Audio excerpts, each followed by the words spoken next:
বছরের প্রথম লিচু পেয়ে বাচ্চারা তো মহা খুশি। এই বছরের প্রথমবারই হচ্ছে বাচ্চাদেরকে লিচু এনে দেওয়া হয়েছে, তাই তারা অনেক খুশি।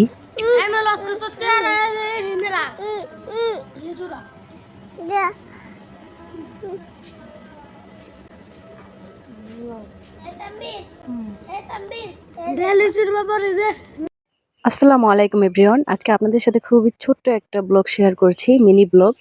তা দেখুন, এটা হচ্ছে শুধুমাত্র স্মৃতি রেখে দেওয়া যে ওরা ভাইয়েরা ছোটবেলায় কেমন ছিল, কে কতটুকু ছিল, এটার জন্য হচ্ছে আমার এই ভিডিওটা করা। তা আমি হচ্ছে আমার বাবার বাড়িতে এসেছি, মা অসুস্থ। তো এখন হচ্ছে আমার দুলাভাই বলতেছে যে তোমরা কি খাবা, তো বাচ্চারা বলতেছে যে লিচু খাবে, তাই তিনি লিচু কিনে নিয়ে আসলো। তা আমি সবাইকে লিচু ভাগ করে দিচ্ছি আর ভিডিওটা করে রাখলাম যে ওরা ভাইয়েরা ছোটবেলা কেমন ছিল, কে কতটুকু ছিল, সেটা হচ্ছে দেখতে পারবে। আর ওরা এগুলো দেখে তাদের শৈশবটা উপভোগ করবে।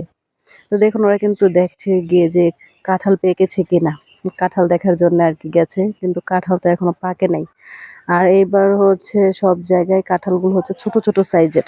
তারপরেও এই গাছের কাঁঠালগুলো দেখেন একদম গোড়া থেকে আর কি ধরেছে। যাই হোক, ছোট বড় সেটা হচ্ছে আল্লাহর হাতে। আল্লাহ যখন যেরকম দেবে ওরকমই তো হবে, তাই না? কারো তো কোনো শক্তি নাই যে একটা ফল তৈরি করার। এগুলো সৃষ্টিকর্তার দান, তিনি আমাদের দান করেছে, আমরা এগুলো উপভোগ করি। তো আমার ছেলেকে এই যে দেখাচ্ছিলাম কাঁঠালগুলো। আর ওই যে উপরে হচ্ছে সৌর বিদ্যুতের ব্যাটারি। এখনো কিন্তু অনেক জায়গায় সৌরবিদ্যুৎ ব্যবহার করা হয়, কারেন্ট চলে গেলে অটোমেটিক লাইট জ্বলে। এই সৌরবিদ্যুৎ সর্বপ্রথম আমি দেখেছিলাম আমার বোনের শ্বশুর বাড়িতে। তখন তাদের বাসায় কারেন্ট ছিল না, সৌরবিদ্যুতেই ছিল। সৌরবিদ্যুতের ব্যাটারিগুলো সব সময় চালের উপরে থাকে, টিনের উপরে। যেখানে সূর্যের তাপ বেশি থাকে সেইখানে ব্যাটারিগুলো রাখা হয়, কারণ যত তাপ পাবে তত হচ্ছে ব্যাটারিতে চার্জ থাকবে, আলো থাকবে। ভিডিওতে ভয়েস দিতে দিতে আমার আর কি মনে হলো যে আপনাদেরকে একটা কথা স্মরণ করিয়ে দেওয়া, যেহেতু আমার ঘরে ছোট বাচ্চা আছে আর অনেক ঘরেই কিন্তু ছোট বাচ্চা আছে আপনাদের। তো এই যে দেখেন, বাচ্চারা কিন্তু এই সিজনটাতে লিচু অনেক বেশি পছন্দ করে। ওরা আম জাম কাঁঠাল এগুলো থেকে লিচু খেয়ে থাকে অনেক বেশি। তো বাচ্চারা যখন লিচু খাবে তখন খেয়াল করবেন যে লিচুর বিচিটা যেন তারা কোনোভাবে মুখে না দেয়, গালের মধ্যে নিয়ে না রাখে।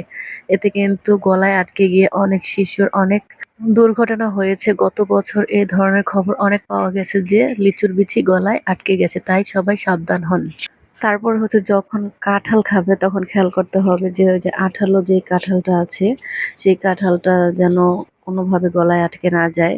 যে কাঁঠালটা শক্ত সেটা খেতে কিন্তু বাচ্চাদের দাঁত দিয়ে কামড়ে খেতে সুবিধা হয়, আর একটা আঠালো কাঁঠাল সেটা কিন্তু গলায় আটকে যায়। তো সবাই ভালো থাকবেন, আল্লাহ হাফেজ।